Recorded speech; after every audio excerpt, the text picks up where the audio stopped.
আমরা যদি কিছু না করি, বর্তমান পলিসি মতোই চলি, তাহলে আমাদের টোটাল ট্যাক্স কালেকশন হবে 29 ট্রিলিয়ন, 29 ট্রিলিয়ন টাকা, অর্থাৎ 29 লক্ষ কোটি টাকা 41 সালে। যদি আমরা রিফর্ম স্ট্র্যাটেজিতে যাই তাহলে এটা হবে 78 লক্ষ কোটি টাকা, অর্থাৎ প্রায় 2.5 গুণ বেশি। ডেট টু রেভিনিউ, কেন আমরা রেভিনিউটা ইউজ করছি? কারণ রেভিনিউটা হচ্ছে ক্যাপাসিটি টু পে। একটা পরিবারের যেমন আয়টা হচ্ছে ক্যাপাসিটি টু পে, একটা কোম্পানির জন্য তার হচ্ছে রেভিনিউটা হচ্ছে ক্যাপাসিটি টু পে, সরকারের হচ্ছে রাজস্বটা হচ্ছে ক্যাপাসিটি টু পে। জিডিপি দিয়ে লাভ নেই, কারণ জিডিপির টাকা সরকারের না, সরকারের টাকা হচ্ছে রাজস্ব। জিডিপি বাড়তে পারে, সরকারের রাজস্ব নাও বাড়তে পারে, আমরা দেখেছি সেটা। জিডিপিটা বেড়েছে কিন্তু সরকারের রাজস্ব বাড়েনি, কাজে ক্যাপাসিটি টু পে হচ্ছে সরকারের রাজস্ব। সেই অ্যাঙ্গেল থেকে দেখলে বাংলাদেশের ডেট টু রেভিনিউ রেশিও হচ্ছে 380%, অর্থাৎ 3.8 গুণ। এটা চায়না কিন্তু আমাদের চাইতে অনেক বেশি ডেট টু জিডিপি, ডাবলেরও বেশি, কিন্তু চায়নাতে এটা হচ্ছে 270, অর্থাৎ 2.7 গুণ, আর আমাদের হচ্ছে 3.8 গুণ, তাহলে আমরা অনেক বেশি। ভারতের আমাদের ডবল, কিন্তু আমাদের চাইতে তাদের এই ডেট টু রেভিনিউ রেশিওটা হচ্ছে 13% বেশি, কিন্তু ডেট টু জিডিপি রেশিওতে দেখলে পরে তারা 100% বেশি। কাজে তাদের যেহেতু রাজস্ব অনেক বেশি আমাদের চাইতে, সেই জন্য তাদের ডেট টু রেভিনিউ রেশিওটা আমাদের থেকে একটু খারাপ, কিন্তু বেশি খারাপ। তো আমরা কিন্তু খুব একটা কমফোর্ট জোনের মধ্যে নাই ডেট পয়েন্ট অফ ভিউ থেকে, এটাকে আমি একটু হাইলাইট করলাম। আরেকটা জায়গায় যেখানে আমি সমস্যা দেখি সেটা হচ্ছে যে আমাদের ফাইন্যান্সিয়াল সেক্টর। অনেক ক্ষেত্রেই সরকার, অনেক ক্ষেত্রেই না, পৃথিবীর সব দেশেই সরকার অভ্যন্তরীণ বরোইংটা করে ব্যাংকিং খাত বা ফাইন্যান্সিয়াল সেক্টর থেকে, বন্ড ইস্যু করে, ডেট ইস্যু করে ইত্যাদি। সেই জন্য ফাইন্যান্সিয়াল সেক্টরের হেলথ, ফাইন্যান্সিয়াল সেক্টরের ব্রেথ, উইথ, এটা খুবই একটা গুরুত্বপূর্ণ বিষয়। এখন আমরা যদি দেখি আমাদের আশেপাশের দেশগুলোর সাথে যদি কম্পেয়ার করি, টেন্ডেন্সিটা দেখুন, বরোইংটা আমাদের কি দ্রুত বেড়েছে। এই চার্টে খুব পরিষ্কারভাবে উঠে এসেছে, খুব দ্রুত আমাদের বরোইংটা বাড়ছে। ঠিক আছে, বরোইং করবো, সেটা অসুবিধা নাই, কিন্তু যে সমস্যাটা হচ্ছে যে ফাইন্যান্সিয়াল মার্কেট ছোট হলে পরে আমাকে যদি ডোমেস্টিক বরোইংয়ের উপর চাপ, মানে ডিপেন্ডেন্সিটা বাড়তে হয়, ডোমেস্টিক মার্কেটের উপর ডিপেন্ডেন্সি বাড়াটা বাংলাদেশের জন্য ঠিকই আছে। একটা উন্নয়নশীল দেশে যত বেশি ডেভেলপ করবে, ফাইন্যান্সিয়াল মার্কেটটাও ডেভেলপ করবে, আমাদের ফরেন বরোইংটা আমরা কমিয়ে ডোমেস্টিক বরোইং বেশি করি। চায়নাও ডোমেস্টিক বরোইং বেশি করে, ভারতও ডোমেস্টিক বরোইং করে, তাদের ফরেন বরোইংটা অনেক কম, সেটা দিয়ে কোনো অসুবিধা নাই।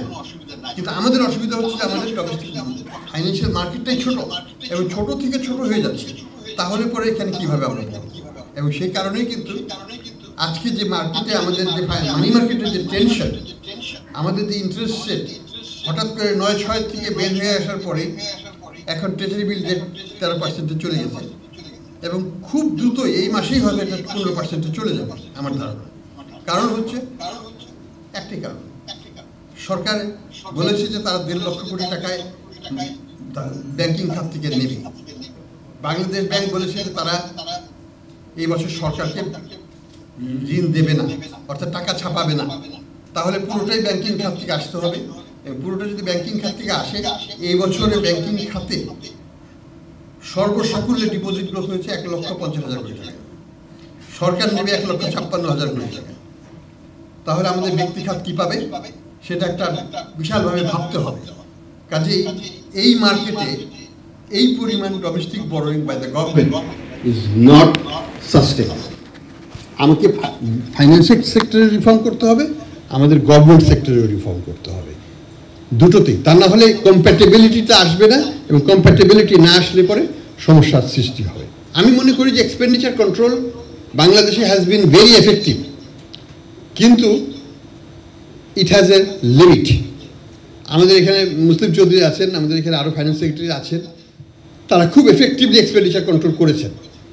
এবং এক্সপেন্ডিচার কন্ট্রোলের ফলে কি হয়েছে, আমাদের এক্সপেন্ডিচার টু জিডিপি রেশিও বা সাইজ অফ দ্য গভর্নমেন্ট, যেটা একসময় 17%-এ গিয়েছিল মুহিত সাহেবের সময়, সেটা এখন কমতে কমতে 13-14%-এ নেমে এসছে।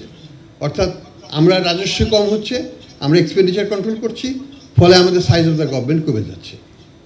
এটার একটা কস্ট আছে, এটার একটা লিমিট আছে, এটা বেশি দূর কমানো সম্ভব নয়। আমার মনে হয় যে আমরা অলরেডি একেবারে হাড্ডিতে ঠেকে গেছি, মাংস আর নাই এক্সপেন্ডিচার কমাতে কমাতে।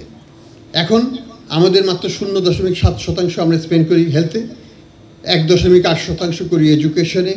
এগুলো সবগুলোই কিন্তু গ্লোবাল স্ট্যান্ডার্ডের চাইতে অনেক অনেক কম, কয়েক গুণ কম। এটা আর কমানো সম্ভব নয়, এখন এটাকে বাড়াতে হবে।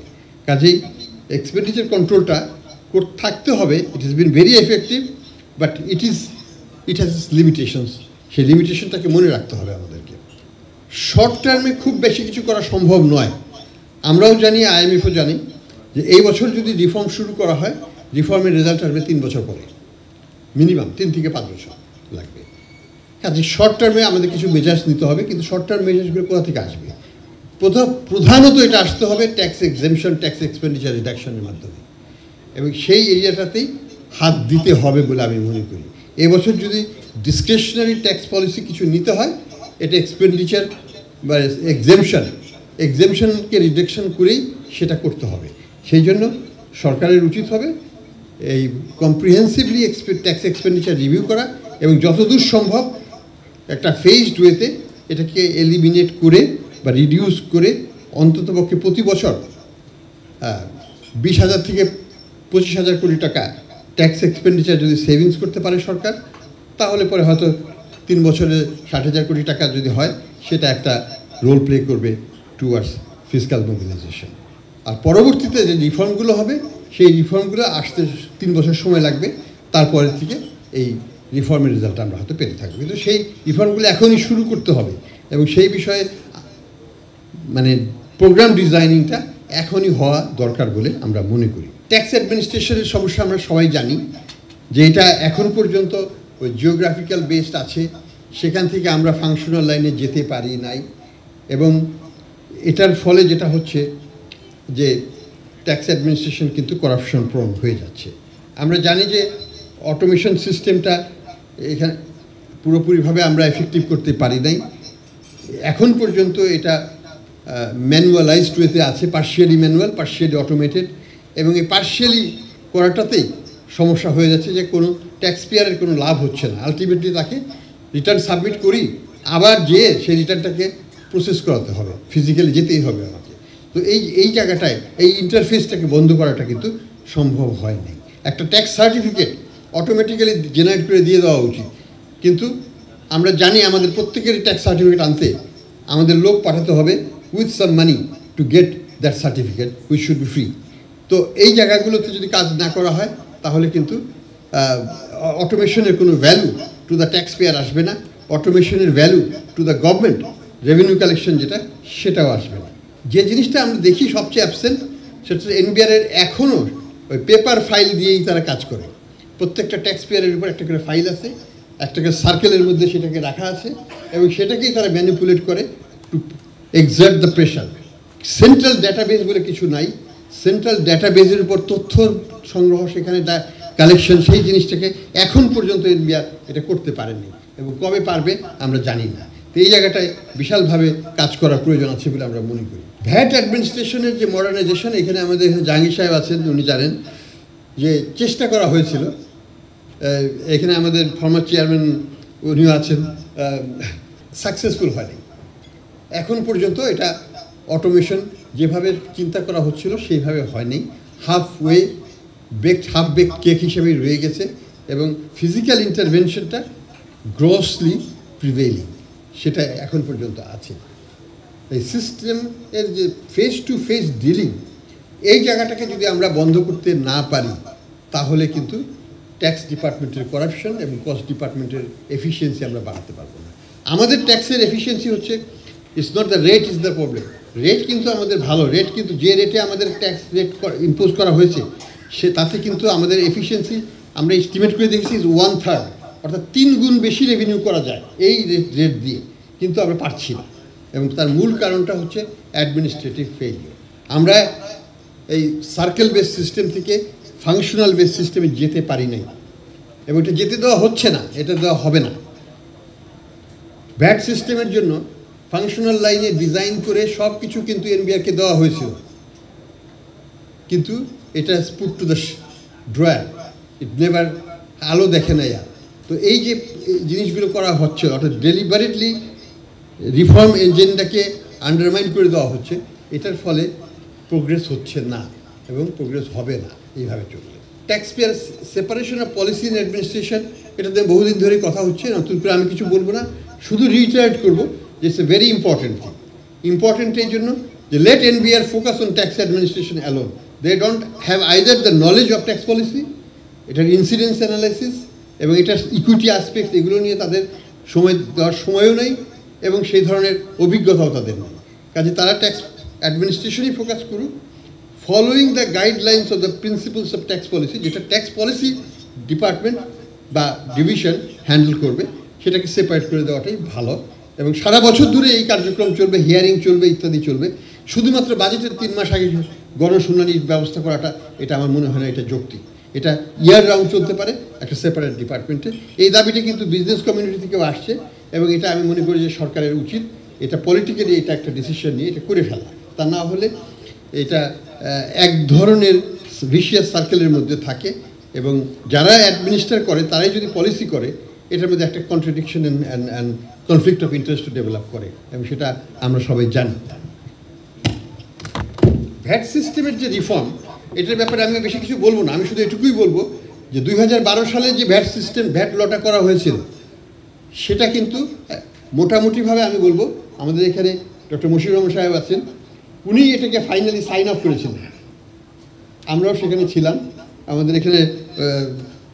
কিন্তু আলটিমেটলি এটা পার্লামেন্ট থেকে অ্যাপ্রুভড হয়েছিল, কিন্তু এটা আলোর মুখ দেখে নাই, আইন হওয়ার পরেও আলোর মুখ দেখে নাই এবং এটাকে পরবর্তীতে এমনভাবে মডিফাই করা হয়েছে, আমি দুঃখের সাথেই বলবো এফবিসিসিআই এটাকে চেষ্টা করে এটাকে বন্ধ করেছিল এবং আমি আশা করবো যে এফবিসিসিআইও নিজের মত পরিবর্তন করে আবার 2012 সালের আইনের দিকেই যেন চলে যায়, কারণ ওই আইনটা ভালো ছিল এবং ওই আইনটাই প্রকৃত ভ্যাট। এখন যেটা আছে এটা হচ্ছে মাল্টি স্টেজ এক্সাইজ ডিউটি। এই মাল্টি স্টেজ এক্সাইজ ডিউটি নিয়ে আসছি আমরা ভ্যাটের পরিবর্তে, সেটা আমাদের ক্ষতি করছে, আমাদের ইন্ডাস্ট্রিকে ক্ষতি করছে, আমাদের ট্যাক্স পেয়ারদের ক্ষতি করছে কাজেই, এবং সবচেয়ে বেশি ক্ষতি করছে স্মল ইন্ডাস্ট্রিগুলোকে, কারণ তারা ক্রেডিট দিতে পারছে না। তাদের থেকে 10%-এর কথা বলা হচ্ছে, কিন্তু ট্যাক্স অ্যান্ড ট্যাক্স হয়ে টোটাল ইনসিডেন্স 35% হয়ে যাচ্ছে 15%-এর জায়গায়। তো এই জায়গাগুলো তো ভাবতে হবে, চিন্তা করতে হবে। শুধুমাত্র নমিনাল 10% দেখলে হবে না, তার আগে আর পিছিয়ে কত পার্সেন্ট আমি দিচ্ছি সেটাকেও দেখতে হবে। কাজেই let the proper VAT system operate এবং এই মাল্টি স্টেজ এক্সাইজ ডিউটি থেকে বের হয়ে আমরা যেন প্রপার ভ্যাটে আবার ফেরত যাই, সেটাকে আমি রিকোয়েস্ট করব। নতুন করে গবেষণার দরকার নেই, আইনটা করাই আছে, খালি সেটাকেই আবার নতুন করে বাস্তবায়ন করব। অটোমেশন অফ ট্যাক্স অ্যাডমিনিস্ট্রেশন, এটা প্রজেক্ট নেওয়া হয়েছিল, অনেকবারই প্রজেক্ট নেওয়া হয়, এটা ভ্যাট অনলাইন প্রজেক্ট করা হয়েছিল, কিন্তু এটা বেশি দূর আগায় নেই। ডাইরেক্ট ট্যাক্সের অ্যাডমিনিস্ট্রেশন করা হয়েছিল অটোমেশন, সেটাও বেশি দূর আগায় নেই। এই জায়গাগুলোতে একটা কমপ্লিট অটোমেশন সিস্টেম, আমি আন্ডারলাইন করি কমপ্লিট, নট ম্যানুয়ালাইজড। এটা অটোমেটেড সিস্টেমে সার্টিফিকেশন জমা থেকে শুরু করে সার্টিফিকেশন একসাথে হয়ে যাবে, প্রসেসিংটা একসাথে হবে। এবং কোনো ব্যাপারে যে জিনিসটা আমি আন্ডারস্কোর করবো, ফিজিক্যালি যেন কোনো ভ্যাট অফিসার যেন অন্য জায়গায় না যায়, তাদের যদি কোনো কমিউনিকেশন করতে হয় তারা যেন চিঠির মাধ্যমে করে, ইমেলের মাধ্যমে করে, ফোনে করতে পারবে না। That should be the directive from the government. তাহলে পরে করাপশনটা অনেক কমে আসবে। সব communication must be in writing, not verbal. এই জায়গাটায় সরকারের একটা পদক্ষেপ দরকার। এটা কিন্তু মার্কিন যুক্তরাষ্ট্রে সব সময় ছিল, কোনো সময় কোনো কর্মকর্তা কাউকে ফোন করতো না, তারা চিঠি পাঠাতো এবং চিঠিটা রেকর্ডেড থাকে।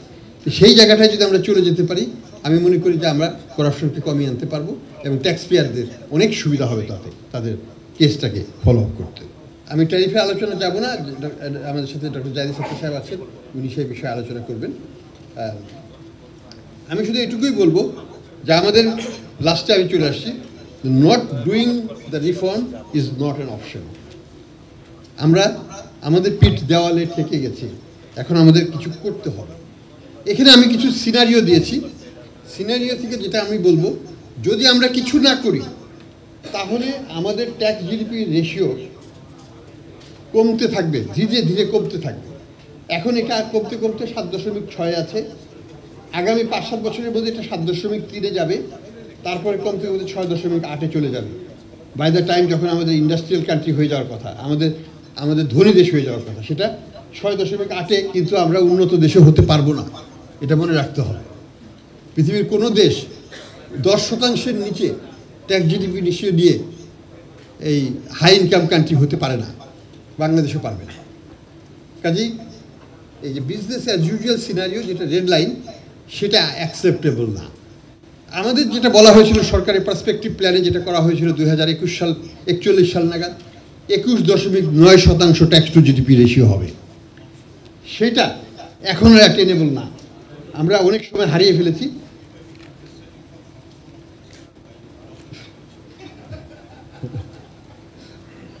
আমরা যেটা প্রপোজ করছি যে নতুন করে যদি ট্যাক্সের উদ্যোগ নেওয়া হয়, রিফর্ম করা হয়, তাহলে আমরা এটাকে 18% নিয়ে যেতে পারবো 2041 সাল নাগাদ।